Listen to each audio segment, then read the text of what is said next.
In today's story, a woman discovers that her parents have promised her brother the house she bought and still lives in.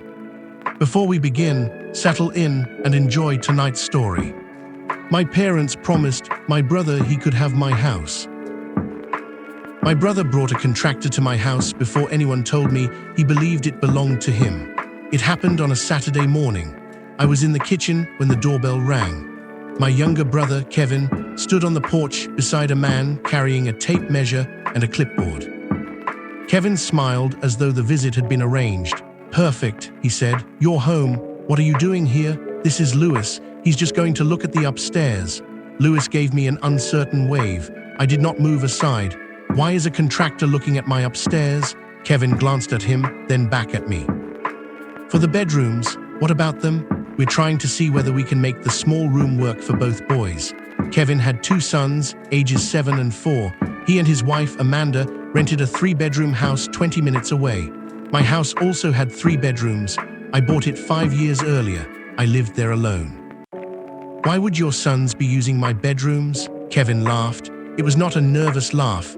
It was the laugh of someone who thought I had missed an obvious point. When we move in, I looked at Lewis. He lowered the clipboard. I told him there had been a misunderstanding and no work had been authorized. Kevin's smile disappeared. "Mom and Dad said you knew." "Knew what?" "That we're taking over the house."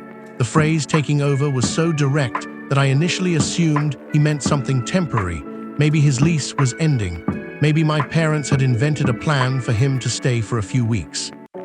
"How long do you think you're moving in?" Kevin frowned. "Permanently." I closed the door halfway. "This is my house, I know." "Then why do you think you're moving into it permanently?" He looked irritated. "Can we not do this in front of the contractor?" I told Lewis there would be no inspection. He apologized and walked back to his truck. Kevin remained on the porch. He said our parents had explained the arrangement months earlier. The house was supposed to pass to him because he had children and needed the space.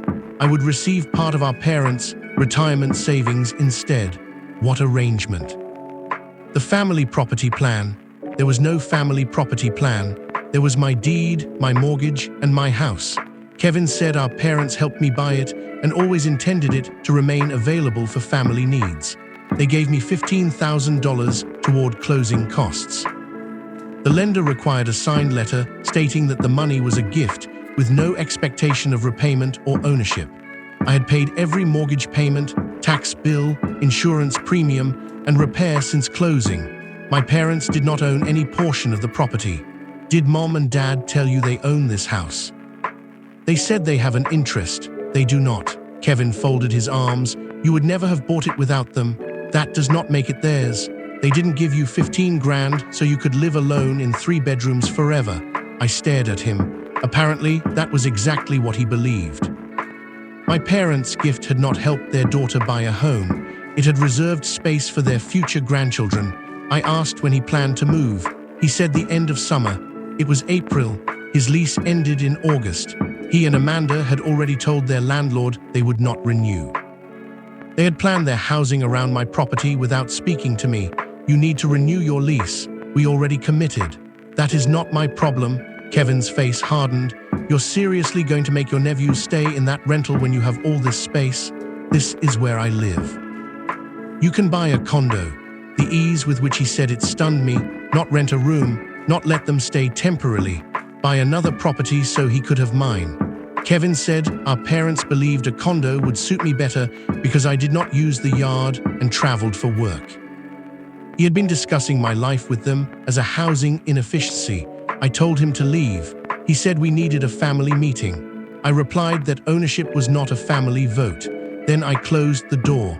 My brother arrived at my house with a contractor to measure the bedrooms for his children. When I asked what he was doing, he said our parents had promised him the property because I lived alone and he needed the space more. He had already told his landlord he would not renew his lease. My mother called before Kevin reached the end of my street. "You embarrassed him. He brought a contractor to my house." "He thought you had been told." "Told what?" "That we had discussed a more sensible long-term arrangement. You promised him my house." She sighed. "No one can promise something that isn't legally theirs." That sounded reassuring until she continued. but families make plans based on shared understanding. There is no shared understanding. We helped you buy that house. You gave me a gift. We helped you establish yourself when you were single and starting out. Circumstances have changed. My circumstances had not changed. Kevin's had. He and Amanda were expecting a third child. My mother said the rental house was already too small and located in a poor school district. My home was in a better district and had a fenced yard. She described those features as though they had appeared for Kevin rather than influenced my own purchase. What exactly did you tell him? That the house would remain within the family. It is within the family, I own it. You know what I mean? I did. She meant family ownership did not count when the owner was me alone. She said my father had always believed Kevin should eventually have a permanent family home. I asked why they had not helped him buy one. My mother said Kevin's credit had been damaged by medical bills and a failed business. The failed business was a food truck that operated for 7 months. My parents invested almost $40,000 in it. Kevin stopped making payments on the truck after it closed. My father covered the balance. So your solution is to give him mine. No one is giving him anything. We are proposing an exchange. What exchange? I would transfer the house to Kevin. In return, my parents would leave me a larger share of their estate. Their estate consisted mainly of their home, retirement accounts, and savings. They were both in their 60s and healthy. The proposed exchange required me to surrender an actual asset now in return for a possible inheritance later. How much larger? My mother had not calculated it. What happens if you need long-term care? We have insurance. What happens if the market falls? She said I was looking for problems. What happens if you change the will? We would never do that. You changed your understanding of the house without telling me. She became offended. She said she had assumed I would want to help my nephews. I said helping did not mean transferring a property with more than $200,000 of equity. My mother went silent. I had never discussed the current equity with her. She said, "You see everything as money now." We were discussing real estate. Money was not an inappropriate detail. That evening, my father emailed me a proposal. He had titled it Family Housing Transition. It described the arrangement in stages. Kevin's family would move into the house in August. I would remain for up to 90 days while finding another residence. Kevin would begin paying the monthly mortgage. After 1 year, I would transfer the deed. My parents would update their estate plan to allocate 60% to me and 40% to Kevin. The document assumed the mortgage payment was the full cost of ownership. It did not account for the down payment I made, principal already paid, appreciation, repairs, taxes, insurance, or closing costs. Kevin would receive all existing equity. I would receive a promise. At the bottom, my father had written, "This avoids lawyers, taxes, and unnecessary conflict." I replied with a copy of the original gift letter. Then I wrote, "I'm not transferring, sharing, renting, or surrendering my house. Kevin does not have permission to enter, inspect, renovate, receive mail, or represent himself as a future owner." My father called immediately. "You made this sound hostile. It is clear you could have discussed the proposal. I read it. We are trying to solve a problem. Kevin's housing is not my problem to solve with my house. He is your brother. That does not create property rights." My father said the family had always supported me. He mentioned the closing gift, college expenses, car insurance, and the year I lived at home after graduation. The conversation became an accounting of everything my parents had ever provided. I asked whether those payments also purchased ownership of my salary, car, or retirement account. He said I was being absurd. I said the house claim was equally absurd. He told me not to force him to handle the matter formally. That phrase caught my attention. What does formally mean? He said we would discuss it when I was calmer. Then he hung up. The next week, I received a letter from an attorney.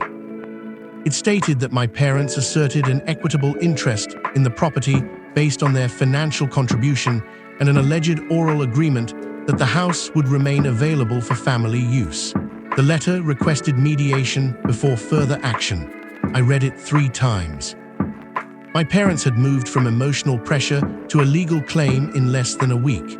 I contacted the attorney who handled my closing. Her name was Rebecca. She remembered the gift because my father initially questioned why the lender required a formal letter. Rebecca retrieved the file. It contained the signed gift declaration, bank records showing the source of the funds, emails confirming no repayment was expected, and the final settlement statement. There was no oral family use agreement. Rebecca referred me to a property litigation attorney.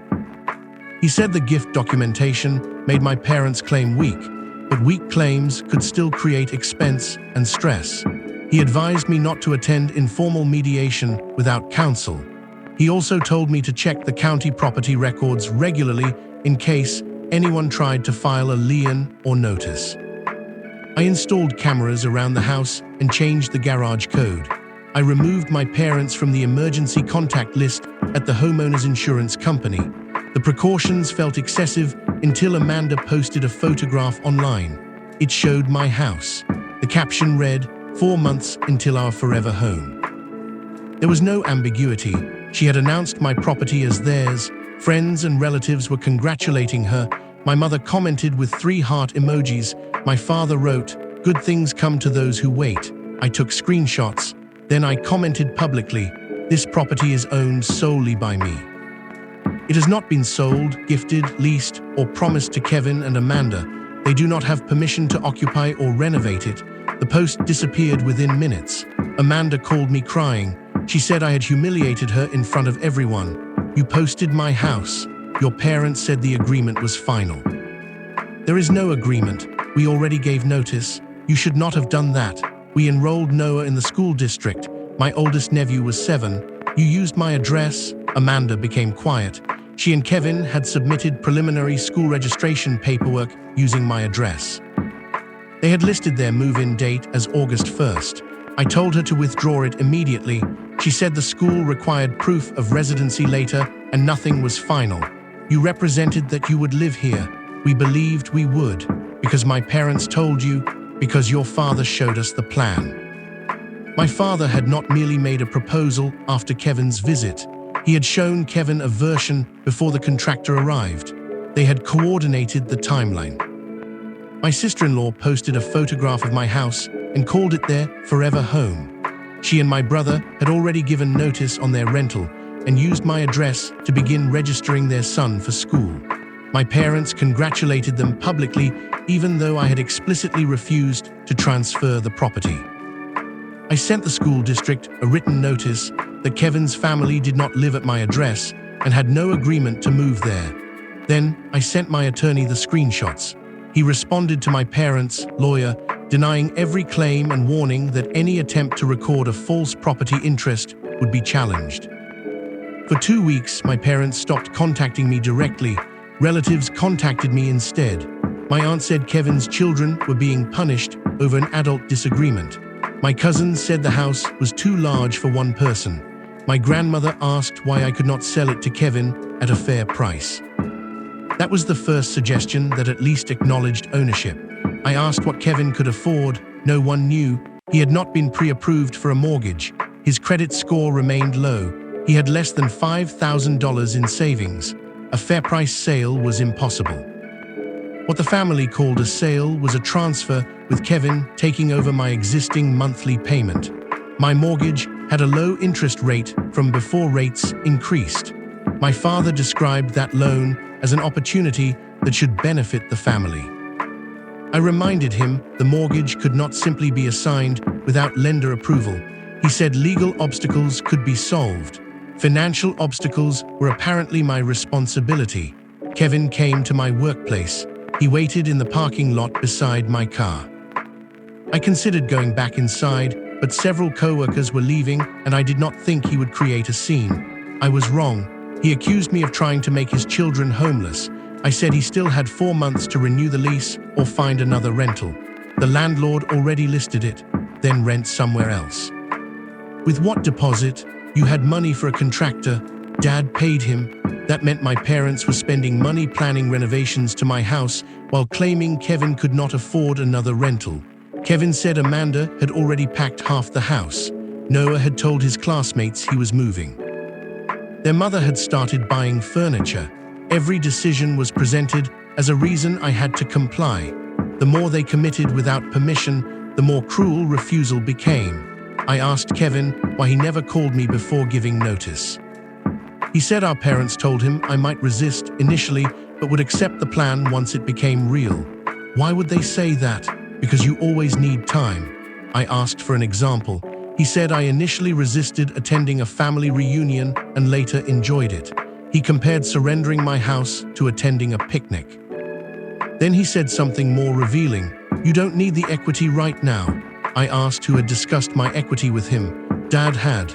My father had estimated the property value, mortgage balance, and existing equity.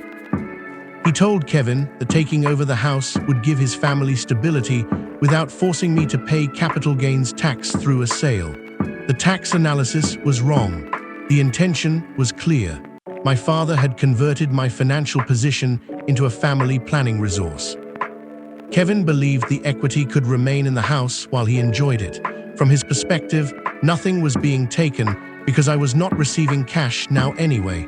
You are asking me to give you $200,000. No, the house would still exist, but it would belong to you. It would stay in the family. There was the phrase again. I said, I am the family member it currently belongs to. He told me I had become selfish since buying the house. I replied that owning property had simply given the family something large enough to reveal their expectations. He stepped closer. Then he said if I refused, our parents would adjust their will and leave everything to him. I asked whether they had told him that. He said they were considering it. The proposed 60% inheritance had already become a threat of disinheritance. I said, then they should leave you everything. He looked surprised. The inheritance had been designed as leverage because they believed I needed it. Once I rejected it, the exchange lost power. Kevin said I would regret choosing a building over my family. I said, you are choosing my building over your relationship with me. He left. My parents' attorney sent a mediation demand the following day. We attended with counsel. My mother cried during her opening statement. She said she and my father had always intended the closing gift to help establish a multi-generational family property. She said, I knew Kevin might eventually need the house. I asked when that had ever been discussed. She referred to a Thanksgiving conversation 3 years earlier when I said the guest room would always be available to family. A guest room was not a deed. My father presented a folder of family messages. Several showed me offering relatives a place to stay for holidays, storms, or emergencies. One message to Kevin said, you and the boys always have a place here. I had sent it after his divorce scare with Amanda 2 years earlier. They remained together. My father argued that the message demonstrated my understanding that the house served a family purpose. My attorney asked whether any message promised ownership. There was none, whether I had ever accepted rent, investment, or mortgage payments from Kevin. No. Whether my parents' gift letter denied repayment and ownership. Yes, their attorney suggested a compromise. Kevin's family would rent the house from me for a below-market rate. I would move elsewhere. After 5 years, Kevin would have the option to purchase it using rent credits. I asked why I would leave my own home to become my brother's landlord. My mother said I could buy something more appropriate. The word appropriate had replaced smaller. They believed my housing should match my household size. Kevin's should match his aspirations. I rejected the proposal. My father lost his temper. He said I had accepted family money under false pretenses. My attorney placed the gift letter in front of him. What was false? He said he believed I would act with decency. The mediation ended. Then my parents made their countermove. They filed a civil claim seeking repayment of the $15,000 gift plus interest, alleging unjust enrichment and misrepresentation. They did not initially ask for ownership of the house. They asked for money. The amount claimed was $34,000 after adding supposed appreciation, interest, legal fees, and several smaller payments they said contributed to home improvements. Some payments were birthday gifts. One was reimbursement for a vacation I booked for them. Another was money my father paid directly to a contractor after offering to replace my back steps as a housewarming present. They converted years of family generosity into debt. My mother told relatives they were not suing for the house. They were simply asking me to return money after I violated the agreement. The lawsuit made their story sound legitimate. Several relatives stopped speaking to me. Others advised settlement because litigation was expensive. The pressure worked emotionally, even though the evidence remained weak. For a few days, I considered paying the original $15,000 just to end it. My attorney advised against making any payment without a full settlement and release. Rebecca, the closing attorney, found another email in the archived file. My father had written it after the lender requested clarification. He said, "We understand completely that this gift creates no ownership, repayment right, residency right, or control over the property. It is hers to use and dispose of as she chooses." The wording was unusually broad because the underwriter had been cautious. My father had signed a letter saying the exact opposite of his current claim. That was the major reveal. He had understood every right he was giving up. The family use agreement was invented later. We also obtained messages between my parents and Kevin during discovery. 6 months before the contractor visit, Kevin complained that he could not qualify for a mortgage. My mother responded, "Don't panic. We still have the house option with your sister." Kevin wrote, "Has she agreed?" My father replied, "Not explicitly, but she will once we make the numbers clear." 2 months later, my mother wrote, "We should wait until after her busy season. She gets defensive when she feels cornered." Then, 3 weeks before the contractor visit, my father wrote, "Give notice. We need the timeline to be real before we approach her." There it was. They deliberately created consequences before asking me because they believed those consequences would force consent. During the lawsuit, we found messages showing my brother had asked whether I agreed to give him the house. My father replied, "Not explicitly." Weeks later, he told my brother to give notice on his rental because they needed the timeline to feel real before approaching me. My attorney sent the messages and closing email to my parents' lawyer.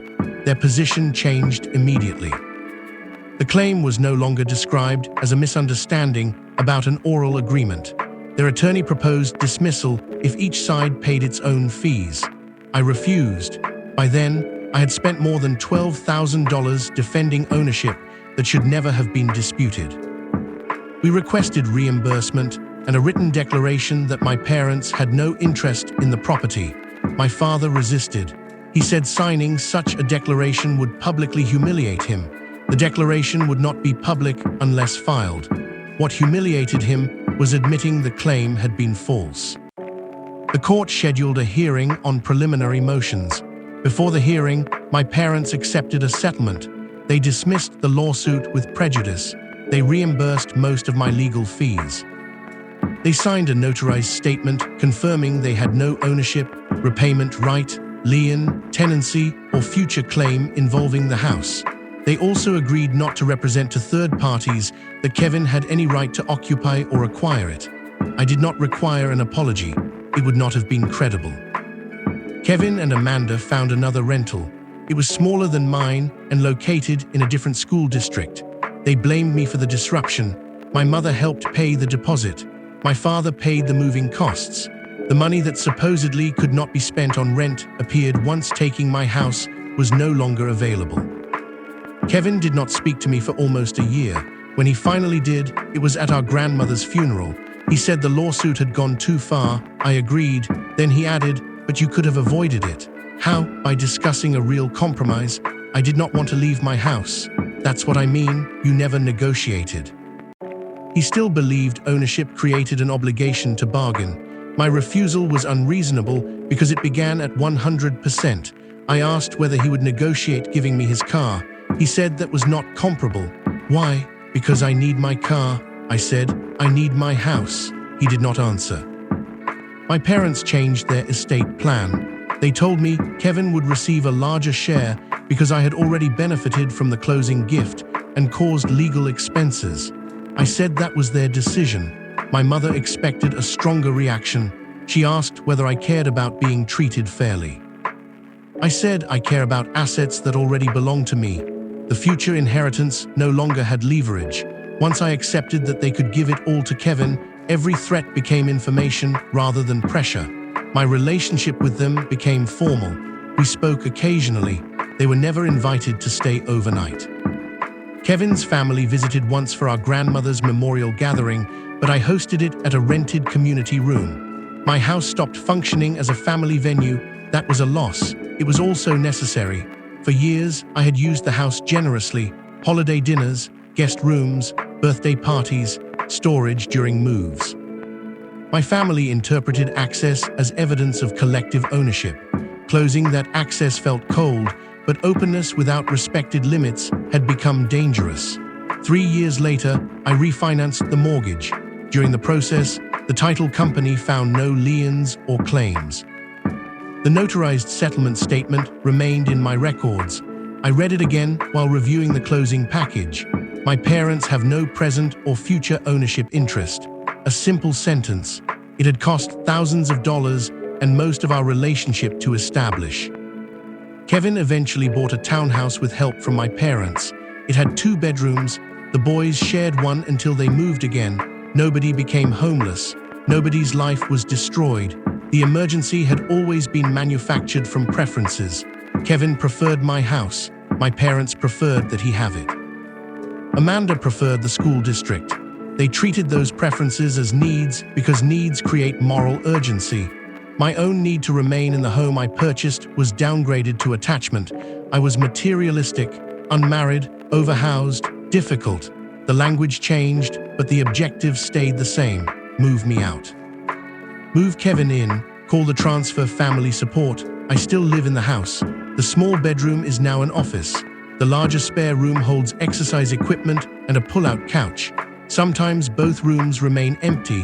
That does not make them unclaimed. Empty space is not an invitation. Equity is not family money. A gift is not a reservation placed on someone's future. My parents did not lose a house when I refused. My brother did not lose a house either. Neither of them ever owned it. What they lost was the belief that wanting something from me could eventually become the same as permission. That belief was expensive to remove. But once it was gone, the house became quiet again. Not wasted, not underused, mine.